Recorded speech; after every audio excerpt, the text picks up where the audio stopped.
Oh, this is very strange to ride. It's sort of like you're leant over but you're not at the same time. It's so weird. Right, well, this is a GSXR 600 SRAD.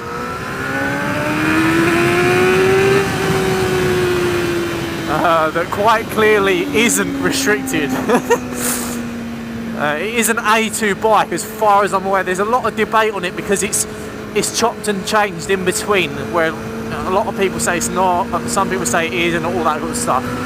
But he's insured on an A2 license on this bike.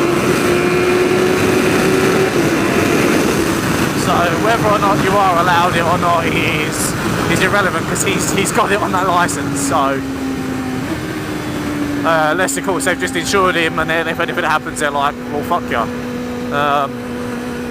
But anyway, this obviously isn't restricted, so it should be complying with them laws about 94 horsepower. And if you want the maximum potential on that license, whilst being a dickhead and not having the bike restricted, which a lot of people do anyway, well, it's not really a dickhead move, but you know, if you get caught, you're going to be fucked. But it is a fantastic bike, you know, and restricted carb-wise, after riding that 650 Bandit, I'm not sure how this would perform, because I always thought that the weight difference would make it sluggish. I thought that obviously where it's not allowing the entirely right amount of fuel in, it would affect it massively. You know, I thought it wouldn't rev out right. You know, I thought it would be very, very bad, because you're effectively cutting the supply of fuel. You're not giving it the correct the amount that it would be, the amount that it demanded at the factory, sort of thing. So I thought, yeah, it'd be very, very bad, but they're not. So I'd be interested to see how a restricted one of this performs. But the reason again that people buy this one is because it is on that limit. I believe they're about 94, 93 horsepower.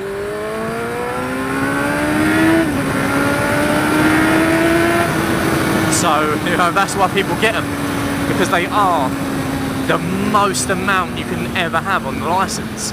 And then of course once you de-restrict it, it's a rocket, you know. I mean, it's going to perform extremely closely to a modern 600. It's just going to be a little bit more fluffy and less smooth and a bit more rough around the edges, and the brakes are not going to be as good, and it doesn't have ABS and all that crap, and it's a carby as opposed to a fuel injected bike, and you know, it just requires a bit more TLC effectively.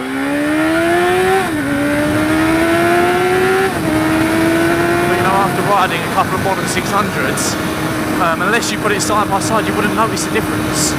And it's going to be very subtle differences. I mean, you never know, I suppose. Possibly if you put one side by side, it might piss all over this.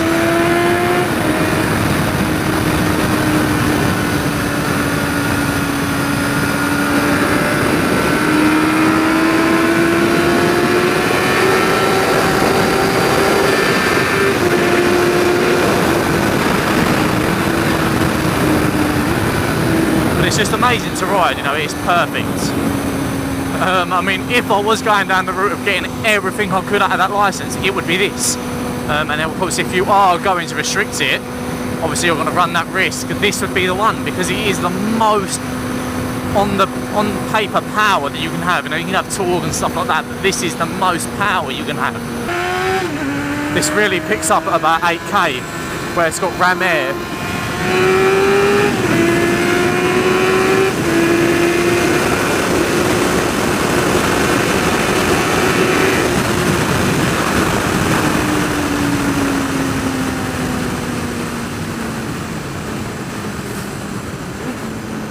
I'll go for another little loop round on it. Yeah, there's a lot of roadworks going on at the moment, so I wanted to back off a little bit at that point, just in case. These bikes, I will say, are very specifically renowned for shit brakes.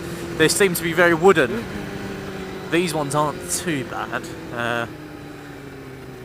No, they're not that bad. They've got a bit of sort of sponginess, in my opinion. Maybe.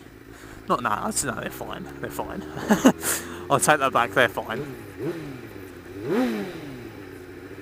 Just lovely things, really. I mean, to have on that license, what more could you want? You're getting a full power 600 4-cylinder. You know, if you're, as I said again, if you're after power, this is the best you can get, undoubtedly. In a sense of a 4-stroke. And I mean, I do knock Suzukis every now and again for their sort of reliability and stuff like that. They're not as bulletproof on the whole. They're fine, because they are literally borderline on being allowed or not allowed, and they shouldn't be. In my opinion, they shouldn't be. You know, I ride this now, and I know this isn't a restricted version, but nobody really restricts it. You know, 90% of the people I've come across on an A2 have taken them out, and I wouldn't suggest it. You know, it's not a good idea. I mean, I can't say that I won't do it. I might do it when I get one. You know, it depends how I feel, but it's just not smart, especially with this. I mean, look at it.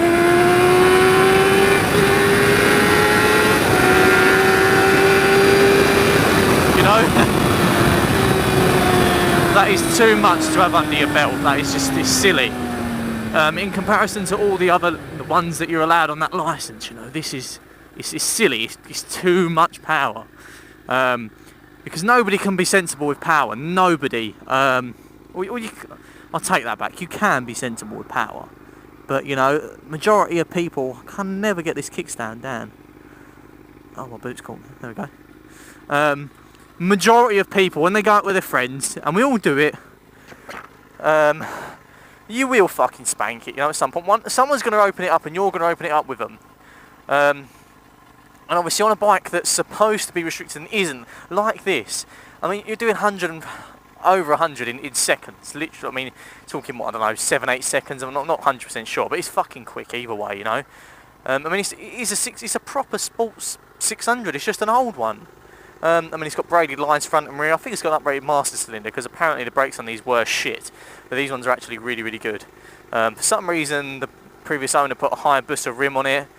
It's a bit weird, I don't know. Yoshi can. I'm not sure if it's standard downpipes or not. A little bit of a crash bung and some wavy discs, and that is pretty much it. A little carbon fibre thingy on there and a Hayabusa bar end. I mean, it's lovely, silky smooth on the throttle. Really, really nice bike. And I mean, you'll see now. I'll get it right down there.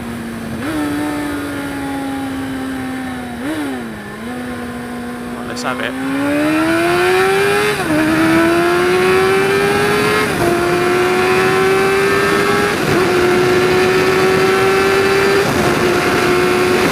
You know, there's no holding back there. It is an absolute animal. You know, and you can't fault it. You can't fault something like this. And the riding position's very inviting. I mean, you can see my legs are quite crunched up, but it's not. I'm not sort of really crunched over. It's quite. I mean, you can sit. I mean, I'm sitting bolt upright now, and it's quite comfortable. You know, my back's sort of at a nice thing like that. I'm not sort of crunched over. It's lovely.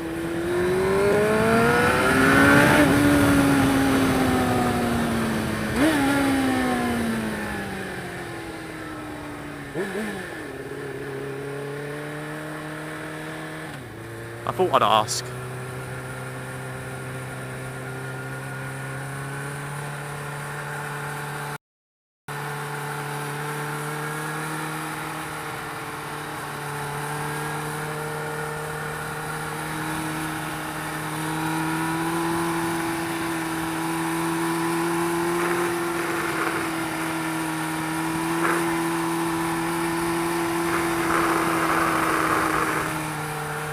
Feels brilliant. Does very, very well. I've got a massive cramp in my left leg now. This is the universal I have cramp sign, but it is lovely. Really good bike. Definitely, if you want the most power, go for an SRAD, a 600 SRAD.